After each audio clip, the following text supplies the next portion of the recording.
All right, the time is now 8:10, and it's time to focus on business. And for that, we welcome in our business editor via Skype, Mike Eppel. Hi, Mike. What's the latest from the Bank of Canada? We're all waiting with bated breath. Well, they're not cutting interest rates. They've already done pretty much all they can do unless they go to 0%, which they want to avoid as much as possible.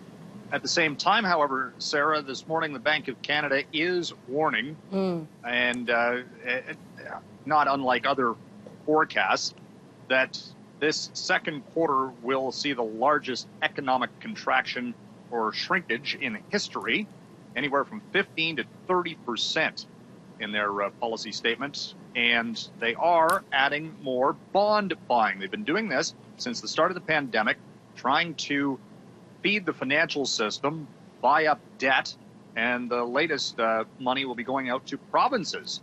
A $50 billion bond buying initiative to keep the wheels of the financial system greased, so to speak. So, you know, we're hearing about the immediacy of the pandemic on the economy. Stats Canada this morning saying that for the month of March, the economy fell by 9%. That's actually worse than we had thought because, you know, it was kind of the second half of the month, but it was so abrupt, so sharp. Every sector got hit. Even transitioning to work from home, you know, people had to get the technology in place to do that. Right. So productivity levels dropped off. A lot of the ripple effects in the wave continues to flow through. Well, and talking about ripple effects, has it really been 18 years since we've seen oil this low? Yeah, 2002 was when the price for U.S. oil was below $20 a barrel, where it is this morning. The International Energy Agency, which tracks supply and demand levels, figures that this year we'll see the largest demand drop on record. You know, so that's going to offset what OPEC did over the weekend with production cutbacks. And you've got too much oil already in storage. We're weeks away from those, or days maybe even, from being completely filled. So you have no place to put the oil. And it's not being refined for anything. So that's the scenario that we're looking at this morning in the energy market. Let's talk U.S. airlines. Just how big of a financial aid package are they being given, and where's that coming from? It's coming from the U.S. government, $25 billion. 10 airlines have accepted it. But at the same time, much like what the U.S. government did during the financial crisis, where they bought equity, or picked up stocks in these companies, they're doing the same thing with the airlines. And it's $25 billion. The international aviation industry is expected to lose about $300 billion in revenue this year. So this is just keeping the lights on. Right. You know, it's these stopgap measures because, again, we don't know when they're going to restart their services.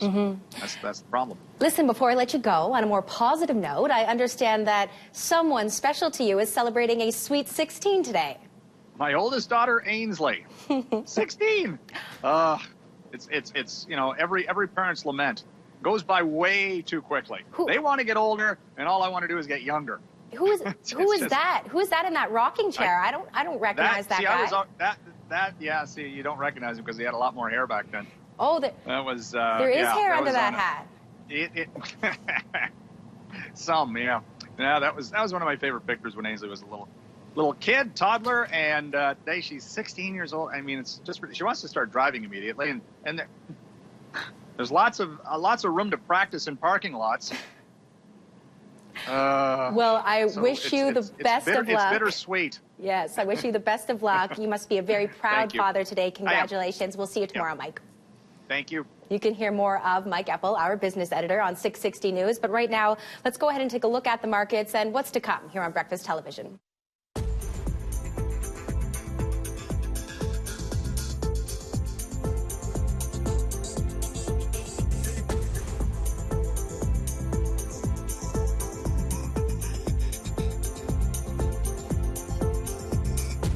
This portion of BT is brought to you by 660 News, Calgary's breaking news, weather, and traffic station.